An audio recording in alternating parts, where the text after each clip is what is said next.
Hello. Hello. We want to start right off the bat with a little preamble slash disclaimer. This is a podcast about recovery ran by two comedians in recovery. That's it. Everything we say is based on our personal recovery journey. And no matter where you are in your personal recovery journey, whether you're actively engaging in your addiction or 4 years in, you are welcome to listen. But that being said, we're not trained to handle a crisis. We're not trained to handle anything, honestly. If you can't tell, this podcast is pretty hard to manage for us. But if you are in a crisis, check out the show notes for some trusted resources that may help you and keep fighting the good fight. Axios. And now for the show. Functioning. Functioning. Functioning. Functioning. Functioning. Examples of functioning. Navigational sensors aren't functioning. Glad to see you still fully functioning. Dang. All right. Okay, part two. Part Hey, two. You're looking Missed great. Missed all the preamble the first time. Well, today we're going to talk about Arrested Development. Oh, Not- by the way, I Not don't. the show. I know, yeah, but okay. I was just telling my wife about this.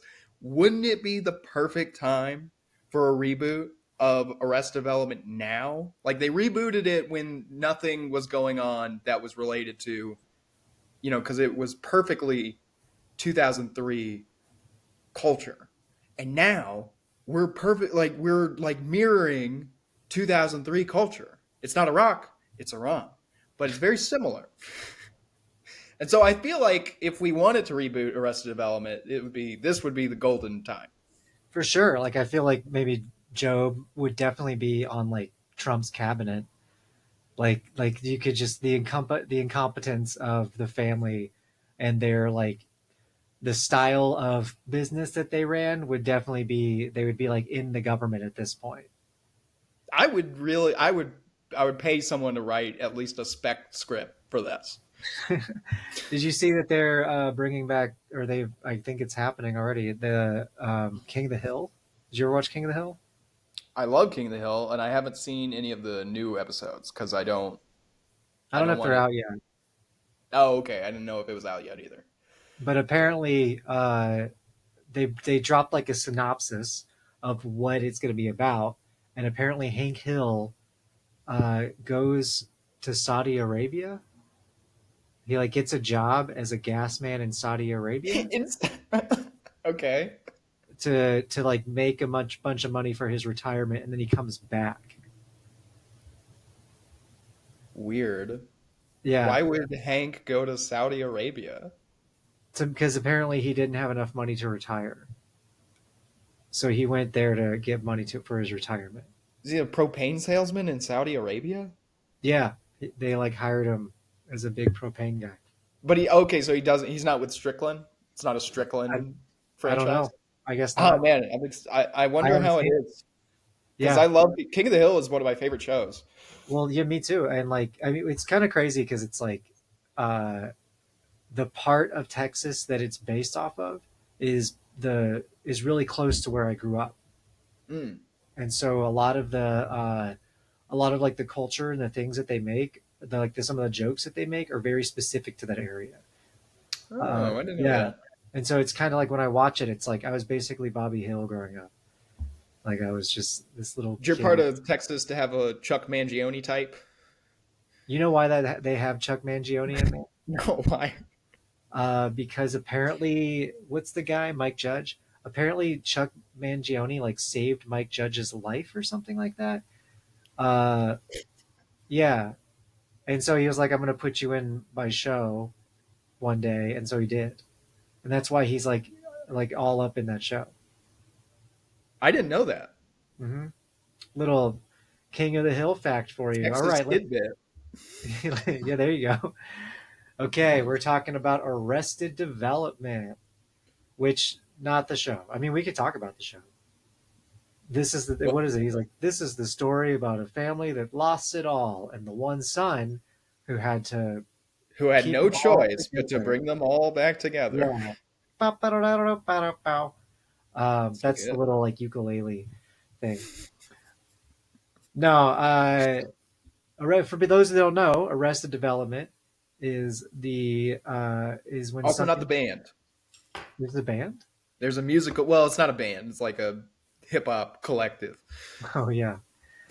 Uh, I also want to point out that this episode is purely researched by Jody GPT. Like I did not use Chat GPT for this one.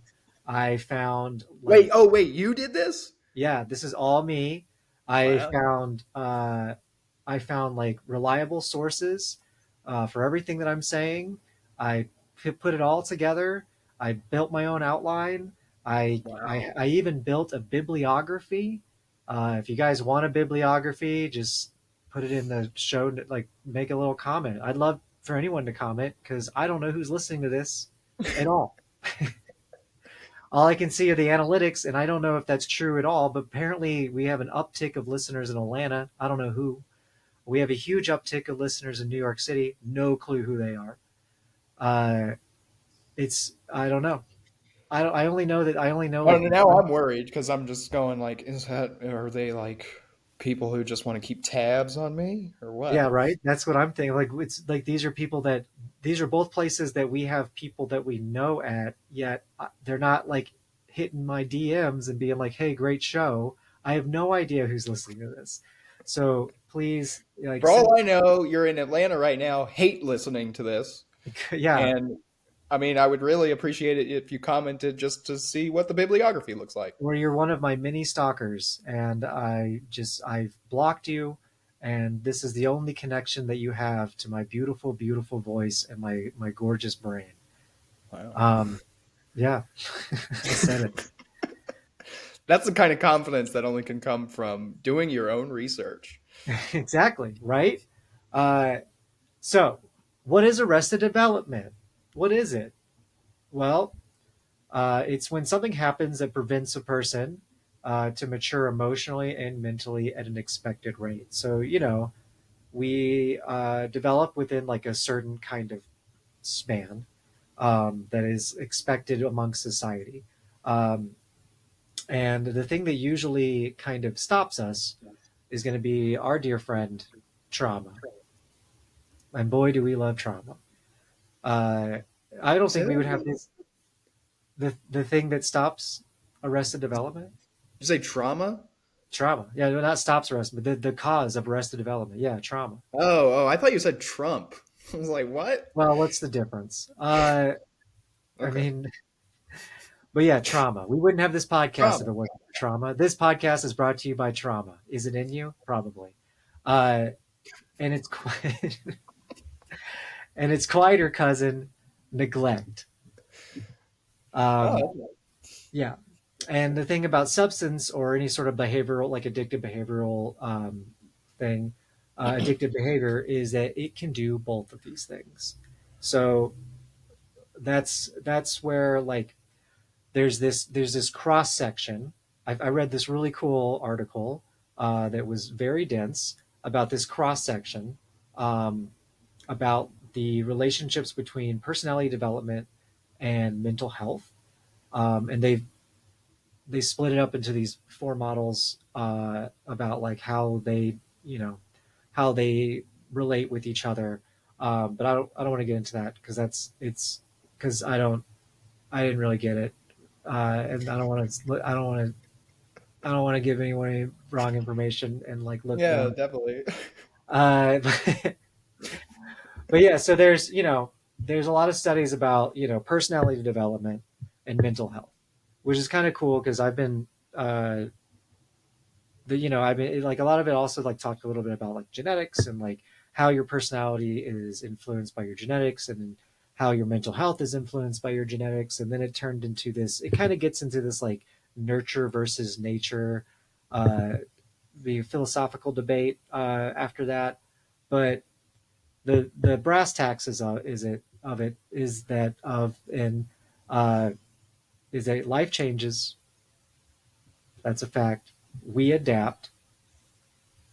But when you have like this scarring event, like or like a long process thing, addiction will disrupt, or that will disrupt that development. An addiction could be that scarring event.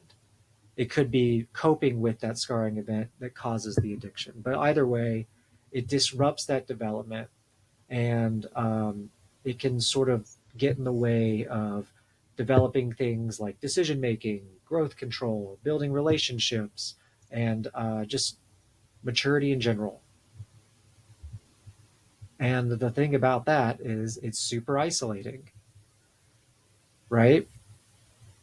Which is what also addiction is, super isolating. You tracking?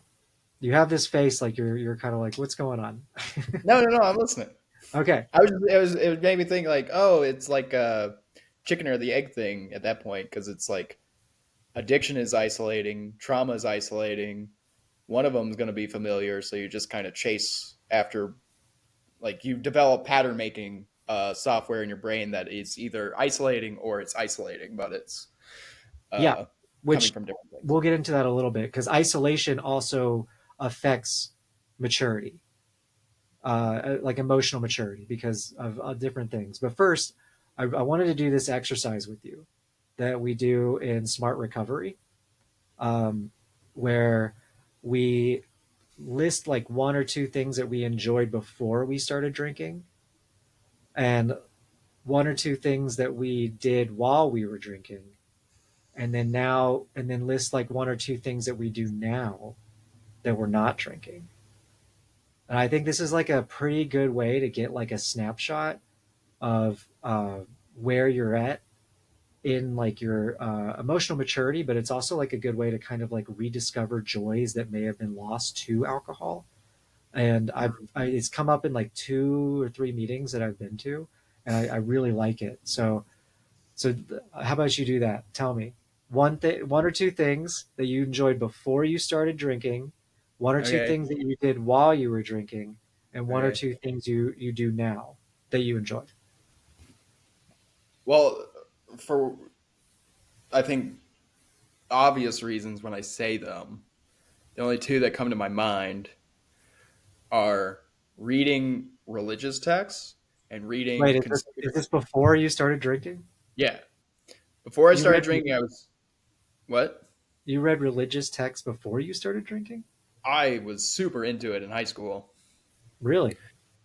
Yeah. Okay. Like I what? had I Like Christian or no, I well, okay, so lot of I bought the Dao De Jing like 3 times when I was in high school because I just kept losing it. So interesting? that That kind of it. What's funny about that is like you know is that like did the book find both all three books just went on their own way. They went their yeah, own way. I did. And woo way, man. I Yeah. just let it all go. Um, the I was super into like Eastern philosophy, so there was a lot of Confucianist texts. And then eventually it was one of my favorite books that I had I carried with me all the time was a collection of like worldwide sacred texts, um, but it was uh, like a collected works type thing. So it had some stuff from the Old Testament, New Testament, some stuff from the Tao Te Ching, some stuff from the Bhagavad Gita, some stuff from the Quran. Um, it was great. I loved this thing. I have no idea where it is. I lament like once a week that I have no idea where this book is. I think it's like in a pod storage shed in Atlanta somewhere. But anyway, super into that. If you're listening in Atlanta, try to find that book in the pod. Go search every pod storage shed in the city and get it for Thomas.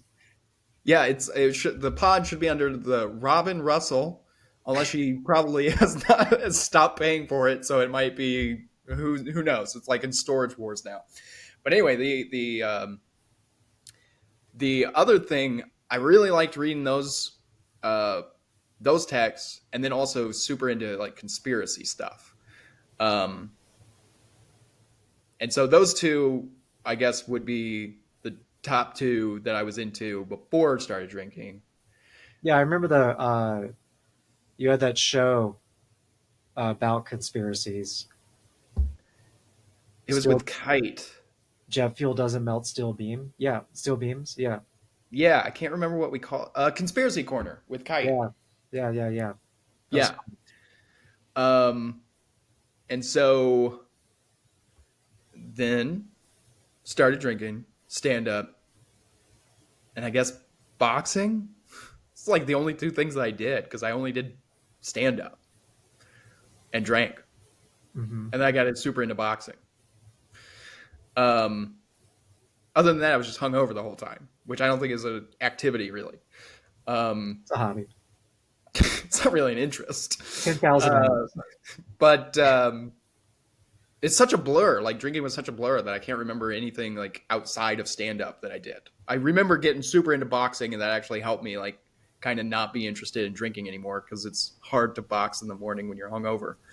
Um, but now that I'm sober, back into religious texts clearly, but also back into conspiracy texts. So that's fun.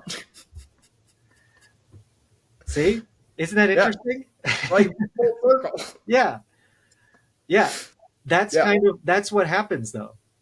It's like you Yeah, just isn't pick that, up that's actually interesting. I hadn't really considered like, man, there was a huge disruption in my growth because I remember after my parents' divorce, I just like threw myself into philosophy, religion, and conspiracy stuff, and then started drinking, and all that kind of stuff gets like it's still there, but it's really below the surface of it's hard to read like Sartre when you're like your body's covered in whiskey, um you can't stop fart take. right. Yes. But anyway, it's a huge disruption, and now I feel like it's with the clarity it feels like um maybe this is what you're trying to get at too, but I remember when I started like hitting a stride in recovery and getting back into, ooh, this book is cool, this text is awesome, let's get reading this, reading that. It felt like I was like 17, 18 again. It felt like my mind was back in that kind of open world of, oh wow, I feel like almost like I know 18-year-old, you're not a kid, but I feel like a kid again in a certain sense. And then having to almost start over in that way, like going back to being who you were then, but then having to like mature through all those years that you were drinking. So, um, Yeah. Which is hard. which is it's frustrating to say the least. Mainly because the thing that kind of kicked off this thing for me was I was reading about this from like not from an addiction standpoint, but like one thing that pointed out that came to me was that like most of us sort of develop in a peer group that are around our same age. But when there's this disruption, you're sort of developing social tools alone, Yeah, which is yeah, super difficult, right? And so that's why I was like, this is exactly, I should do an episode on this because I feel like so much of my recovery has been trying to recover who I was before I started drinking. But I started drinking when I was like 19. yeah, yeah, No, I was younger than that. I was probably like 18. Yeah, it was college. So I was freshman year of college, like second day. It was like boom, alcoholism. yeah. And That's crazy, right? yeah, Like it's it's hard to even know what because I I developed my social skills by doing stand up. I developed nothing outside of that socially. And so I even find myself now, if I'm in a conversation with somebody and it feels like I'm not getting like pops from just like regular one on one conversation, I feel like I'm bombing in the conversation. And I feel like I have to, you get into this weird rhythm when you're on stage where you go, uh oh, I'm bombing. Let's just try to either get out of this bit really quick, try to find like pivot, just try to find anything. And that's not how regular conversations work. no, I've done And that, and people have been like, okay, man. yeah, and so you feel, and then you feel like you're crazy because you just can't relate to another person. Because it's all very performative. Yeah. Yes, it is very performative. You don't mean it to be. You're not trying to make it so that the light is shining on you, but you also have just developed in a place where, oh, the light's shining on me most of the time, so I just know how to interact with people from that vantage point. Yeah, yeah, we'll get into that. There's a whole reason behind that.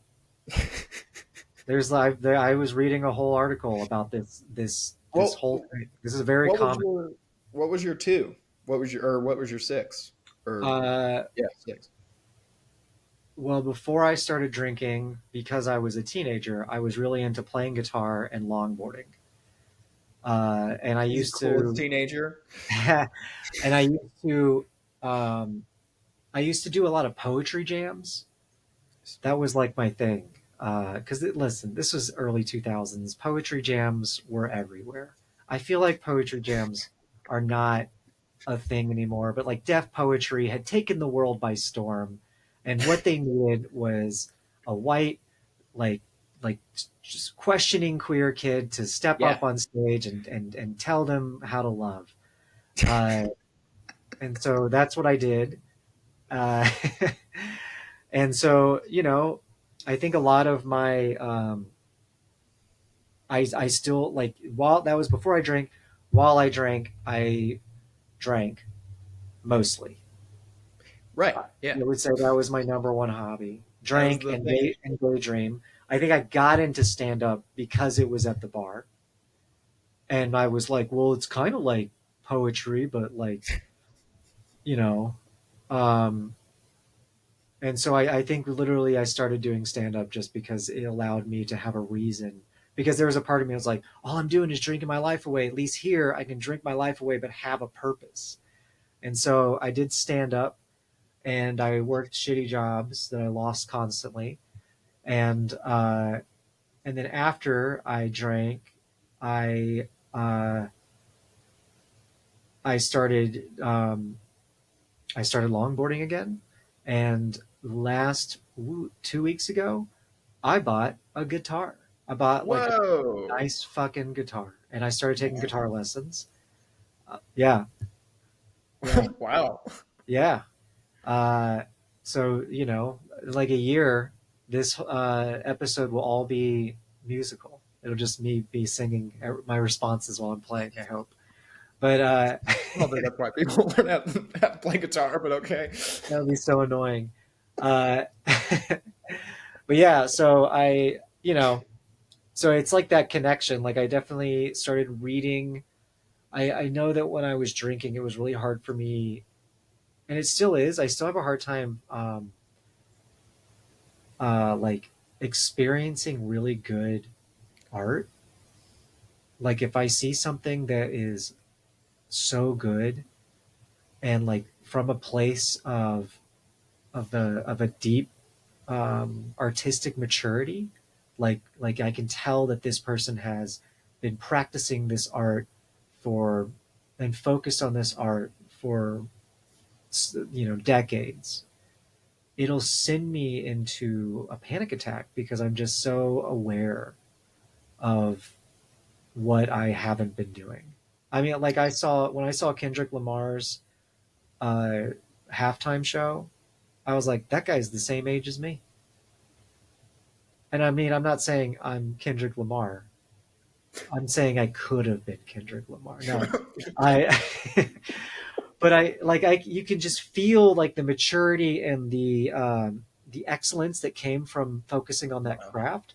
Yeah. Where I was sort of lost within my addiction that I wasn't able to do that, and it happens outside of like Kendrick Lamar. Like I've had to leave other shows because I can just be like, man, like this is some good writing, and there's a part of me is like, why didn't I continue writing? And so there's this like this depth that I feel that's within those 20 years where I was drinking.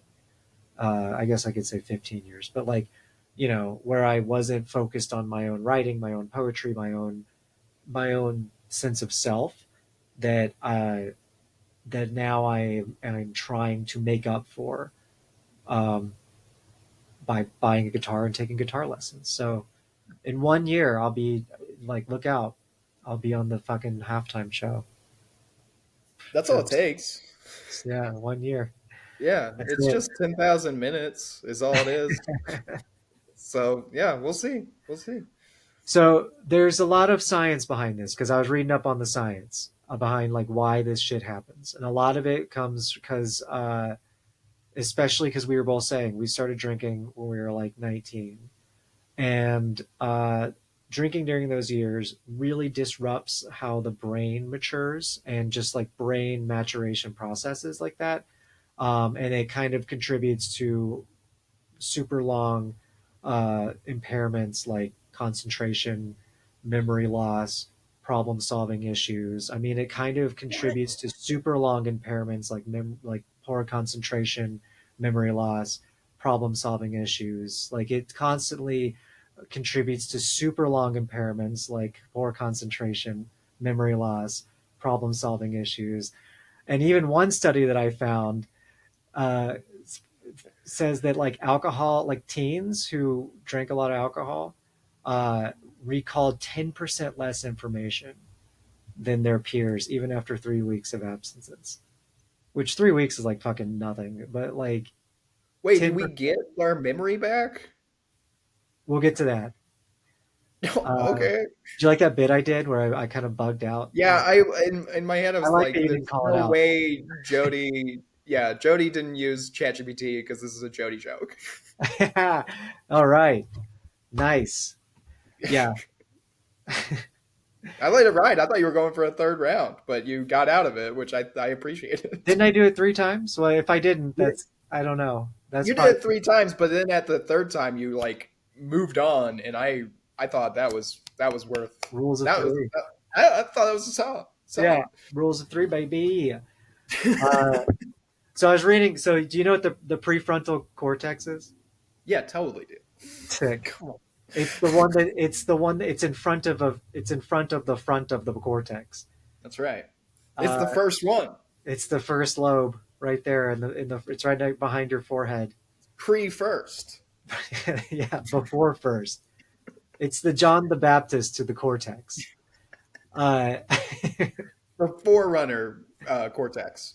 um, so apparently, drinking alcohol uh, kind of disrupts that development. And that development happens especially within that time, within like 19 to 25, which was when I was probably drinking my heaviest. Oh man, I got sober after 25. Yeah, That sucks. really Like, I fucked think I up. stopped drinking when I was 25. Yeah. And that's the part that Dang the it. prefrontal cortex is the part that talks like impulse control, emotional regulation, I decision got nothing. making.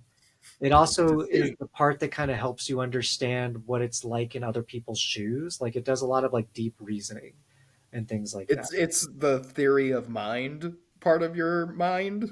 I think so. I don't know what that is. Do I need to Google that? Well, don't worry about it. But it are you saying that it affects your empathy? Well, that's more of like your limbic system, but it helps reason your empathy. I see, I see. Like That's object crazy. permanence. That's something that's like a very vital thing. It's not even empathy. It's like being able to yeah, it's the theory of mind. It's like understanding how other people might be reasoning in a Yeah. certain situation. That's pretty pretty important. Yeah, I mean I was reading a while ago. I don't have the facts in front of me, but it's something like that part of your brain doesn't develop until you're like 14 or 15. Like to be able to think outside of yourself, to like imagine yourself in other people's shoes, and to Yeah. like and like, the root of compassion, that part of your brain doesn't really develop until in your like early to mid teens, which is why all kids are narcissists. Huh. uh yeah, I don't know if that's true. All kids are narcissists, but they act like Yeah, it. that's a pretty wild Pretty generalization, pretty but big hot take. I didn't want to end yeah. on that. I didn't want to like. I Is that didn't from want to your be like. research? I didn't want to be like playing on the Super Bowl stage and then people pulling that from this podcast episode and I get fucking canceled immediately. Jody's a kid hater. Like before I even get off stage. I would stand by you. Thank you. I appreciate that. Yeah.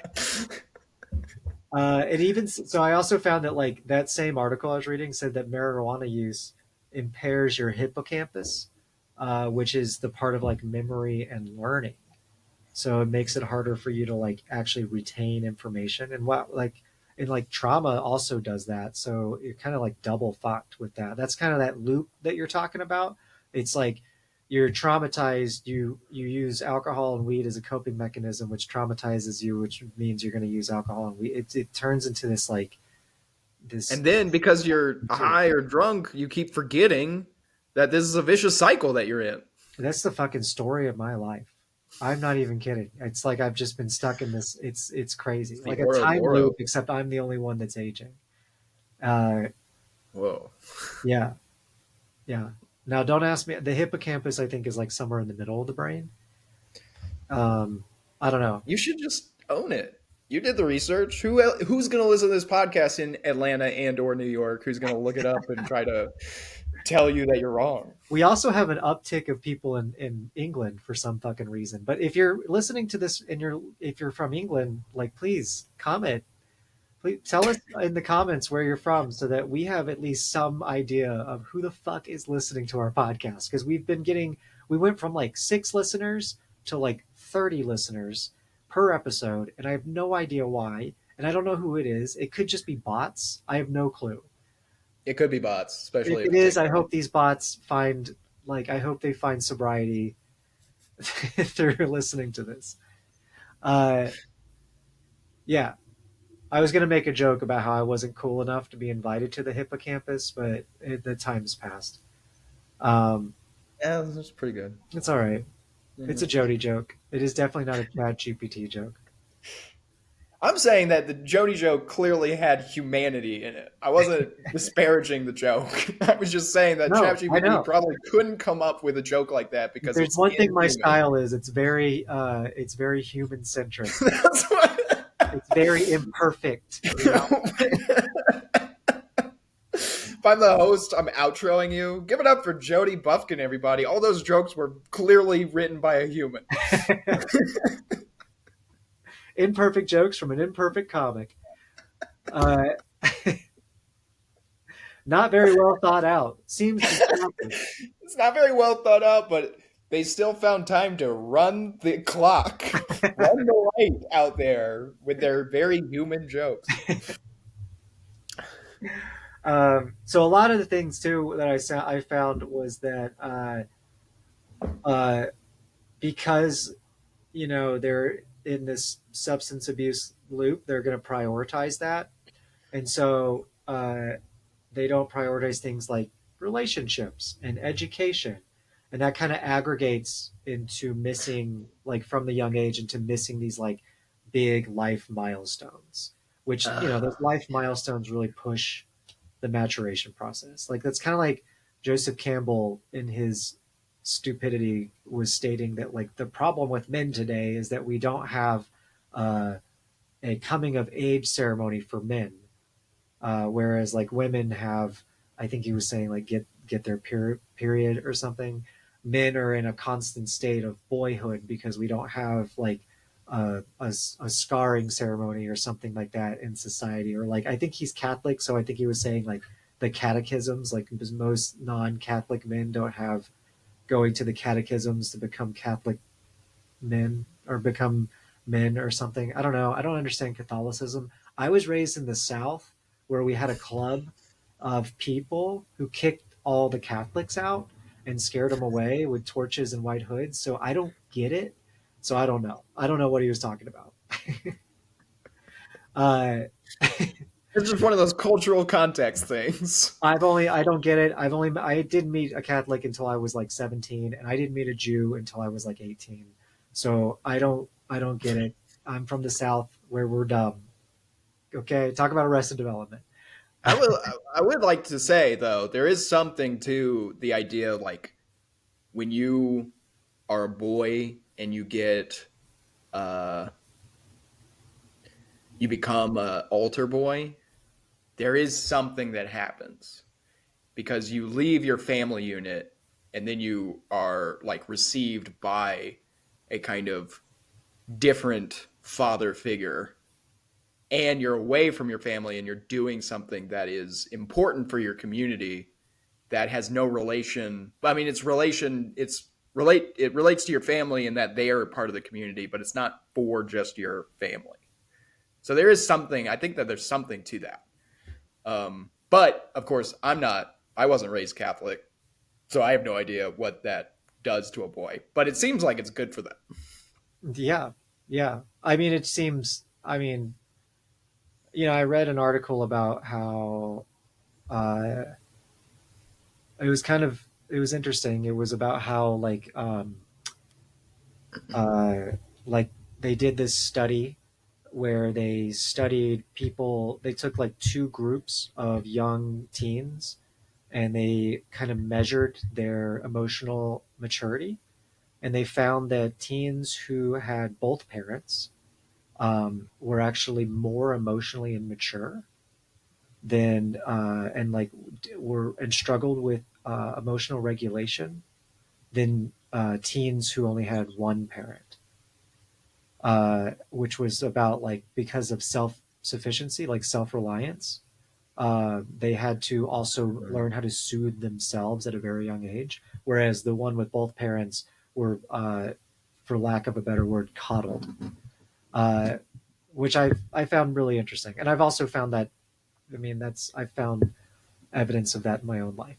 Uh, as Yeah, I someone was gonna who, say, yeah. I think that my wife, who's like 7 years older than I am, says that I'm one of the more emotionally mature people that she's met. And it definitely has something to do with the fact that I was neglected and abandoned. yeah, yeah, I think it has to do a lot with that. It has to do with just having somebody kind of stand, like having a lot of people sort of protect them from the world, where being Yeah. introduced to the world and to a community early uh, allows like for maturity to hit at an earlier age. Now there is something Yeah. to Yeah. say about the trauma of losing your childhood, which is rough, uh, and probably leads to substance abuse. But yeah, like it was pretty cool. But I didn't put it in this because it felt like it was against. I don't know. It didn't seem relevant Okay, to yeah. what we were talking about. Because I mean, there is aspects of that, but there's also like it did talk about how isolation can cause arrested development. So I think in that regard, I found myself very isolated because of that maturity at a young age, Oh, which totally. yeah, because everyone else was like acting like a child, and I just didn't have that privilege to throw a hissy fit. I remember when I first moved to Chicago, I didn't have a coat, like a winter coat, because I Hmm. lived in Atlanta, and I was sitting next to this girl who was probably like early 20s, and I was 30 at the time. I was 33, and I remember her saying, I was like, "Yeah, I don't have a winter coat, and I can't like." I look online, and they're all like $1,000, and everyone was like trying to get me to get like Canadian Goose coat, and I was like, "That's ridiculous. These are like a full grand, and I don't make this kind of money." And Yeah. then she goes, "Well, just have your parents buy it for you." And I was like, "What?" That's a I was like, crazy assumption. well, I don't even know where to start here. First off, I'm 33, and second, I don't have those kinds of parents. Yeah, it was just like, and then like the thing is that when she said it, everyone's like, yeah, yeah, just do that. And I was like, what the fuck? Where am I?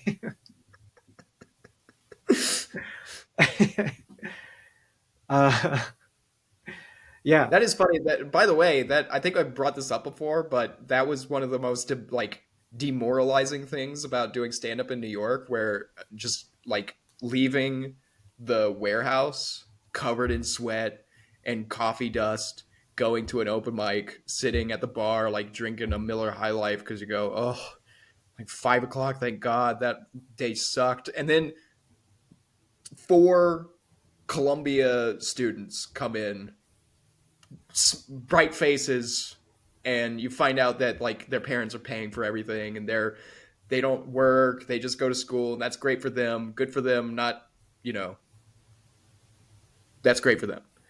But them coming in and having all of the energy in the world after you've like gone through a like just a rough day doing manual labor, that sucks. You go Yeah, like we're almost the same age. Like this is crazy. You're gonna be so much more um you're gonna have so much more momentum in your stand-up career than I am just because I'm just trying to get to my bed.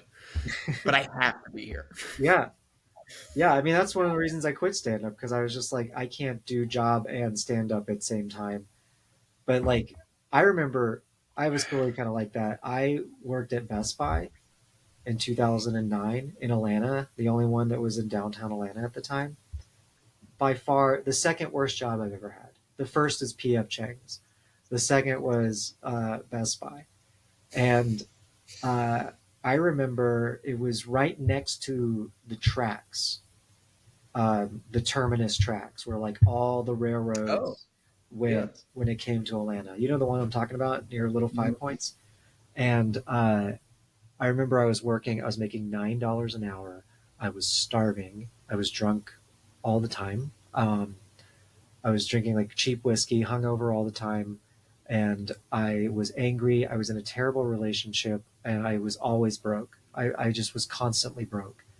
And this kid came in, and he was one of those crust punk kids that like Oh, yeah. rode the rails, and he had like a big backpack on, and like I said earlier, I used to do poetry jams, right? So I was like really into Jack Kerouac and the beats and like riding the road and like like finding yourself on the rails and living the life of a wanderer, and I always Yeah. wanted to do that. I was like 25 at the time, and I was just like, man, why am I, I would always wanted to do that, and I just couldn't because I didn't know. I needed to work. I needed money. I needed to eat. Like, what was I going to do? And this guy comes in and he needs a new charger for his MacBook. I didn't even have a computer. I didn't have my first computer until I was 27. I want to state that. I didn't have a computer until I was 27 years old. This kid comes in. He needs a charger for his MacBook. He pulls it out of it. He smells like shit. He looks like shit. He's got dreads. He pulls it out of his dirty old pack. And I give him the charger, and it's like $90. And he's like, "Oh shit!" And then so he gets on his phone. I didn't have a phone. He gets on his phone. He calls his dad, and he's in the Oh. middle of Best Buy for like an hour and a half, screaming at his dad at the top of his lungs about how he needs this charger. And I remember just being like, I can't. I would. What the fuck? Like, if there's no way that I would ever be able to even imagine. I don't have the prefrontal cortex to imagine what that guy's life is like. You know what I mean? Like Yeah. Yeah. That's yelling at funny. my dad to give me money so that I can have a charger so that I can keep being a vagrant on the. Like I just didn't get it. It was so crazy. I ended For up anyone meeting that guy later at a bar that I drank at. And I found out that he had a fucking JD. He was like, "Yeah, my parents forced me to go to law school, but after I got my JD, I said fuck it and started riding the rails." And I was like, "What? What?" I was like, "And they paid for you to go to law school? That's what the I you son of a." I was so mad what and so bar? Java Lords. They always went to Java Lords I because was gonna say, oh, yeah, that okay. it was back when The they had like $1 PBRs, and so there yes, was yeah. the or what was it? The it wasn't Black Label. What was that beer that they had? Oh, Um, I don't remember. but the you telling this story, I know where you were. I knew which Best Buy you were at. But as soon as he got on the phone and started talking in and screaming, I immediately thought, I know two stories at Java Lords of this this exact thing happening. Someone on the patio yelling at their parents to give them money so that they could get cigarettes. Um, or What the something fuck? Like, I don't understand how y'all exist like this. But it's the crust punks. It was all the guys that you're like, are you feeding just your dog, or what is going on with? Why are you all wearing colored bandanas and you all look like you just got from Burning Man, and it's very odd. But it That happened all the time.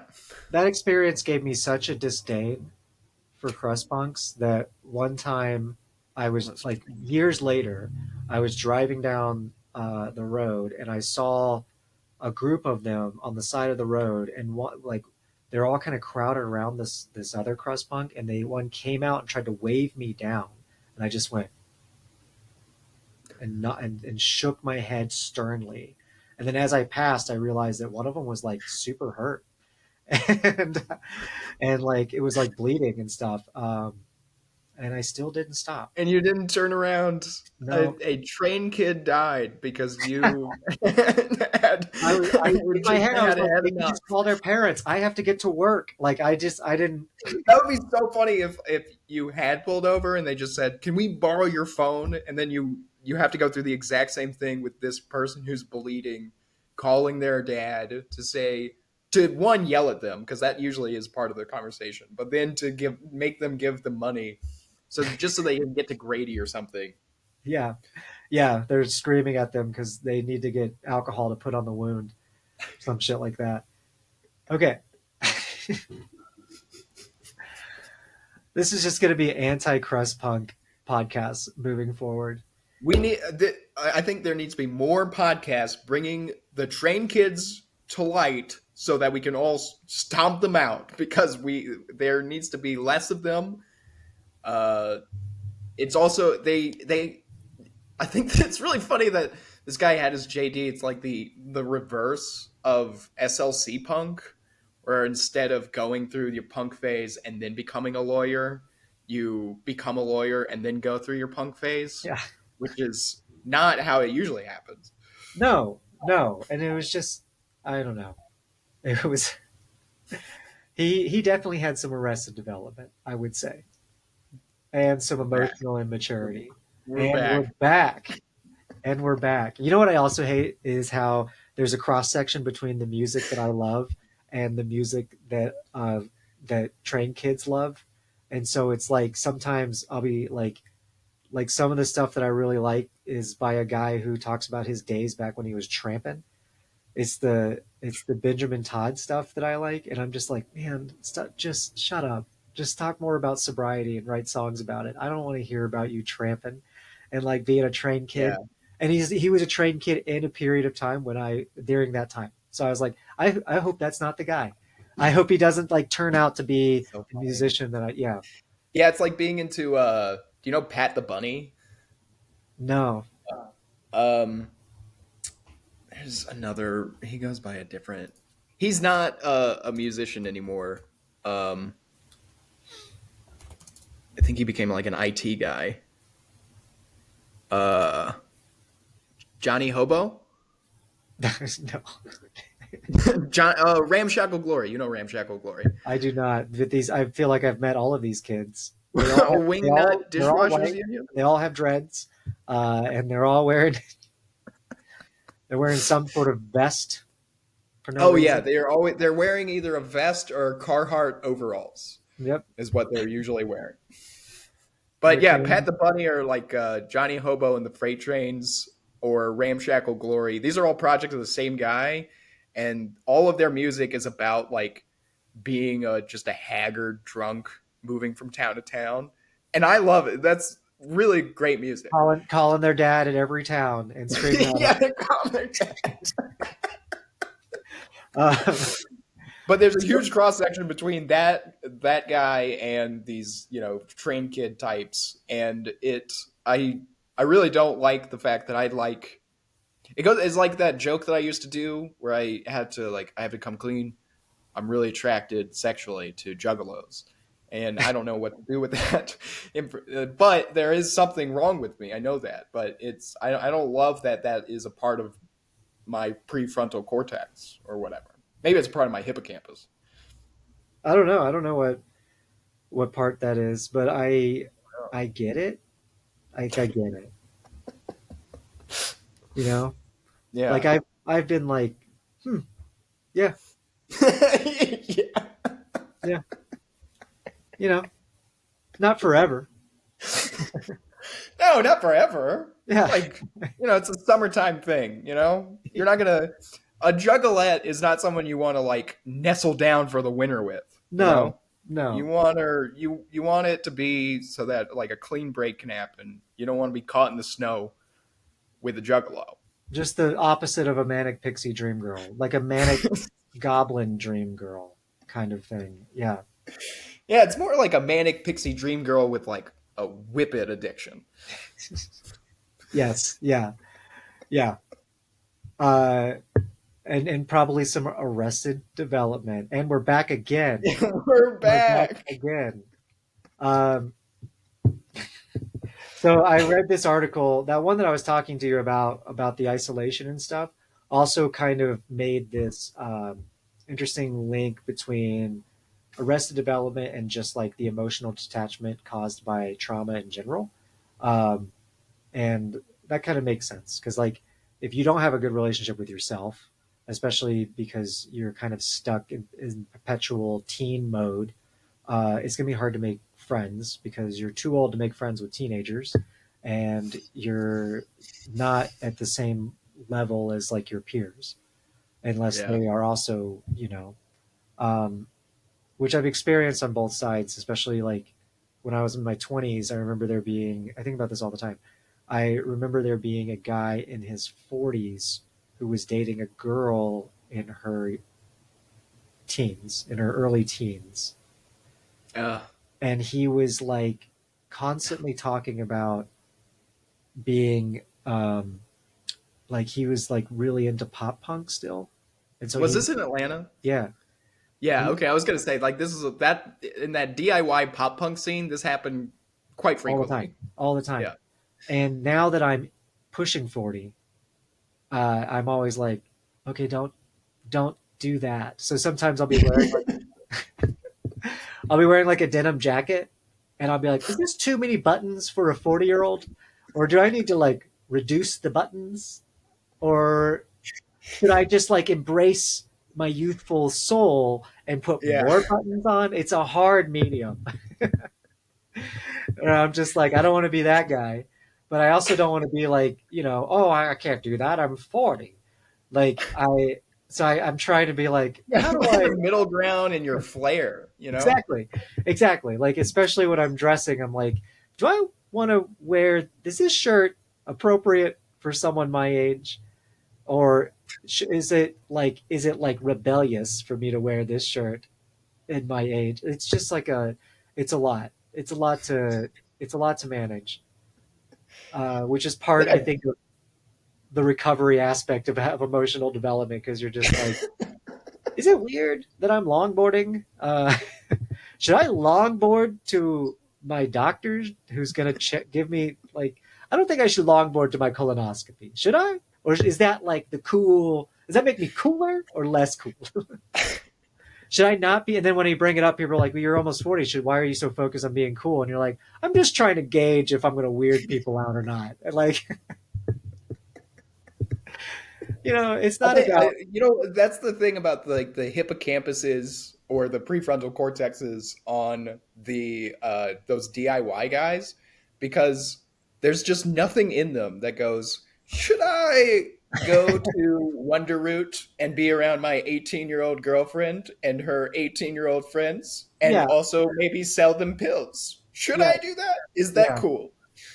yeah. And There's, yeah. they're almost always dishies, like dishwashers or bus guys or like or something like that. And There was they're a always guy in who recovery. They're always in recovery. I mean, maybe it's because I met them mostly from when I worked at park grounds, and the owner there you was like go. big in AA, and Yeah. also fucking like huge, had a huge arrested development, like essentially stuck in being in his 20s, and like he would bring those guys to work with me, and so that's usually how I intersected with them. But yeah, like they would go to Wonder Root with their 19-year-old, and there's never a part of them would be like, is this relationship appropriate?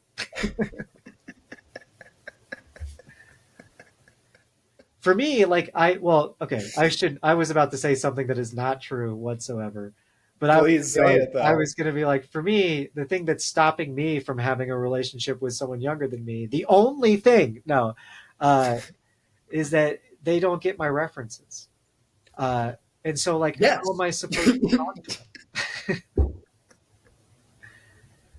Like, if they don't understand that I'm a Blanche, you know, Right.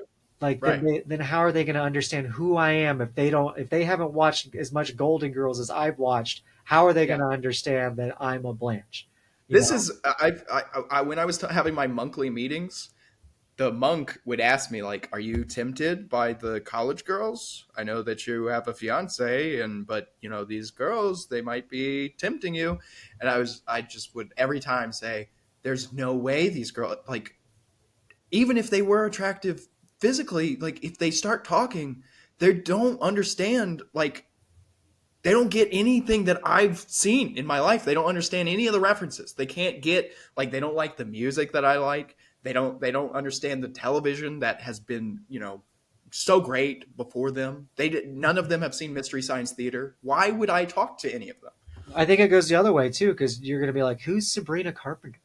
Like, you know what I mean? See, I don't know who is that? Chappelle Roan. I have, you're You can't just make names those up. are those are like super popular pop stars, man. I've never heard of them. Yeah, see, it goes both ways.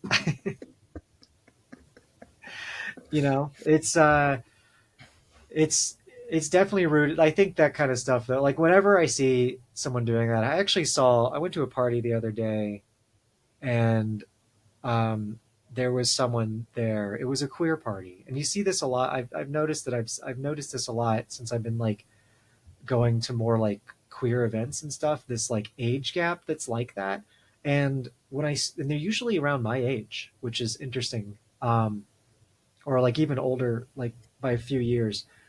Uh, but I find that like when I speak to the older aspect of that, it is really it's clearly an arrested development situation. There's Oh, clearly like an interesting. emotional maturity um, disparity between the two of us, and I don't even feel like I'm very emotionally mature in a lot of Sure. ways, but like because of my drinking and stuff.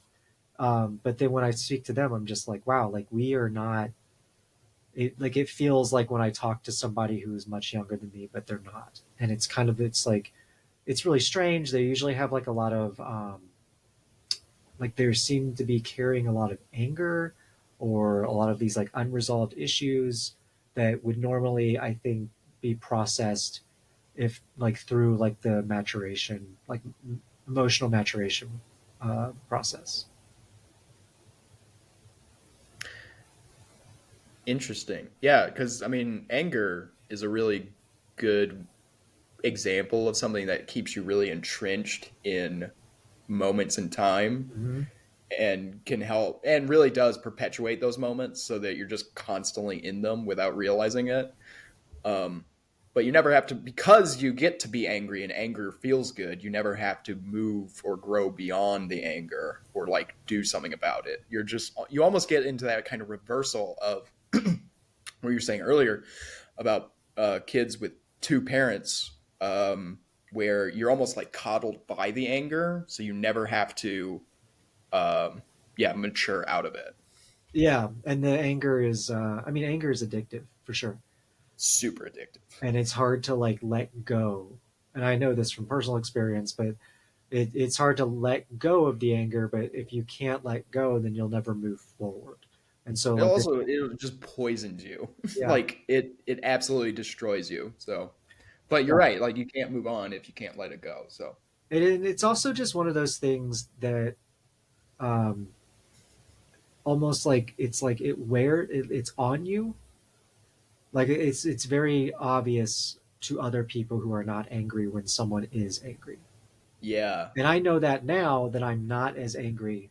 Like I've learned that like literally like in the process of making this podcast. I mean, I think if you go back to like the episode with Asia, uh, where like didn't want to uh, forgive, where we had like that whole like sub it's like an episode, intervention. yeah, a whole intervention, right? Like I would say like you like that was me processing the anger that I was holding, and I think with that intervention, it helped me, grow. And now that I feel that I'm like getting farther away from that, I can sense it in other people because I'm just like, oh yeah, that's familiar. Uh, Mhm. like, oh, that's, I can see how. And then looking back, I'm like, I can see why people didn't want to hang out with me. I can see why there was a lot of isolation there, and like that Yeah. isolation was like self was feeding into itself, which was feeding into the anger, which was not allowing me to move forward, which caused me a lot of like arrested development. But I think that's a good segue into the good news. Have you heard the good news? Uh, I'm not going to do it. Uh, No. you got kind of happy. You were like, I did. I got excited. Oh. Your brain is jello. That's the good news. It's not that Christ died for your sins. It's that I mean, that Like for your some, brain is plastic? your brain is straight up, it's not even plastic because plastic is hard. It's jello. And Oh, right. you can make any jiggler you want out of it. That was a Jody joke, not a chat GPT. Yeah, it clearly was. I don't really love the idea of like Jesus being even associated with a sentence before a sentence that says giggler. So, Well, aren't you glad I didn't say it? Uh, so like we did that episode of neuroplasticity. Like neuroplasticity uh, will allow you to, or allow somebody in this situation to start developing these skills that were lost. Um, and I would say even like in fast time for some things. Um, like I was talking to my psychiatrist about this, um, because he was saying that like, so when I got diagnosed with cyclothymia, within the first few weeks, I was like, yeah, now that I'm like leveling out, I'm starting to feel a lot of this like grief from everything that I missed out on because I was too busy trying, like my emotions were like all over the place, right? Uh, and I was like, and it feels like I'm getting sober all over again. And he was like, well, the good thing is it won't take as long as it does when someone gets sober.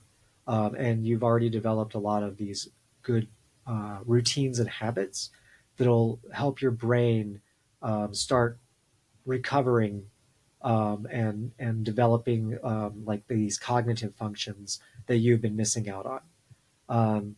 And so he said like for sobriety, it usually takes about a year for the brain to kind of like start getting back to where it should be. just like guitar.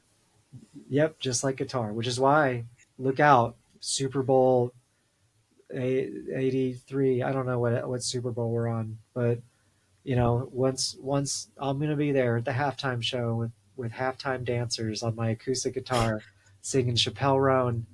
Uh, but Really? yeah, it'll enable you to get like the cognitive and emotional functions, as long as you're doing what you need to do, which is going to be having CBT therapy, uh, and which has been proven. I read this article that it has a 60% success rate in treating cocaine dependence. Oh, wow. Yeah, which is I think the craziest dependent. Uh, that one I don't know what it is, but that one. It's funny. It's funny how when I meet now that I'm in recovery, I'll meet other people in different, like recovering from different drugs, Yeah. and how it affects them the most. Like I can tell, like in personality, how it affected them. You know, And cocaine is the one that is more any sort of palpable. stimulant for me. Yeah, Whenever I okay. meet them, I'm just like, man, I'm having a hard time understanding. Like I get I get recovery, but I just like the behavior that I don't know. It's hard. Like we just the vibe is off. The vibe is off. Is all I can say. The vibe is off. And it's sort of like there's like a little. I think it's just because I was just like, oh, I'm trying to stop my brain, and they're going too fast already. Uh, and so I don't know. But yeah, like going to support groups, a little bit of structured self care, eating right, sleeping a lot, journaling, exercising, doing all the things that you need to do for your own personal development, you'll start to your brain can recover from this period of arrested development, cognitive impairment, and all these things, and eventually it'll level out to where I guess the best it can at that time. Yeah, pretty crazy. And then I wanted to end that just, for our listeners who might be kind of dealing with this, because this is probably the hardest thing for me in my sobriety, was this feeling that I had missed out and that I also am like behind at the same time. Um, Ugh, yeah. yeah. And so I wanted to say, like, I know that this shit is hard. I know it because I've always felt this, even when I was drinking, and even before I was drinking, mainly probably because of the trauma I experienced as a kid. I've always felt that there was like a deficiency in me. Like I know I'll be doing something, and I know in my heart that I could do better, but I just don't know how. Like I can feel the drive, and I've been feeling that a lot, especially lately, um, in like every avenue of my life. And I think it's because I've been really like think because I'm coming up on 40, and I think I've been thinking about that. Like it's in a couple of months, and like I feel it at work. Like I don't feel like I missed out on like a lot of the early aspects of my career development, that I find myself in these situations where they're like, okay, here's the brief, see ya. And I'm like, I actually need mentorship, but also Mm. I've been here for a long time. And so like I should know more, but I don't because I wasn't paying attention. Uh, and I feel it like in my relationships, like in the last 4 years, no longer, since 2020, last 5 years, I have been in the same loop where I fall for somebody very quickly. And because I'm so lonely, I strive for this connection. I ignore the red signs of how they're treating me. And then they end up treating me very terribly. It grows, and over within a few months they end up treating me very terribly until they discard me altogether. And a lot of that, it has to do with the fact that I didn't know how to set boundaries at the beginning, and because of that I'm attracting people who walk on my boundaries, and then eventually I'm like, hey, wait a minute, I don't like that. And when I do that, they're like, oh, wait, I'm only here because I like walking on boundaries. Fuck you. You're a piece of shit. And then I spend months after that, after being discarded, pining after them because of this like manic need for connection. And this is that loop that we're talking about. Like it took me so long to learn this, right? And I think that's part of the deficiency. I feel it in my art, in my writing, where I'm just like, yeah, I'm picking up guitar. I've been picking up and putting down guitar since I was 15 years old. And now I'm like trying to write lyrics, and I'm just like, how do words work? Like I'm trying to write jokes, and I'm just like, what is it? What's funny? Um, Mm. and I can feel it when I'm writing a sentence. I'm like, I want to say this, but it's all clunky, and I know that it needs to. I know that I want it to be smoother and better, and I just don't know how to get there. Yeah. And so it's like, and I know that the reason I don't know how to get there is because of the time that I didn't spend working on that craft. And then that gives me a lot of grief because of the lost time.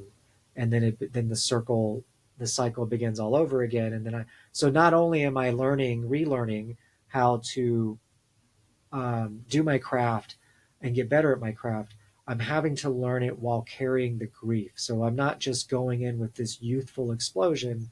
I'm going in with um, this vigilance of wanting to do this because I it's what I've always wanted to do, but also feeling the betrayal of abandoning myself by not doing it for so long. And that makes it harder. I feel it even in this podcast.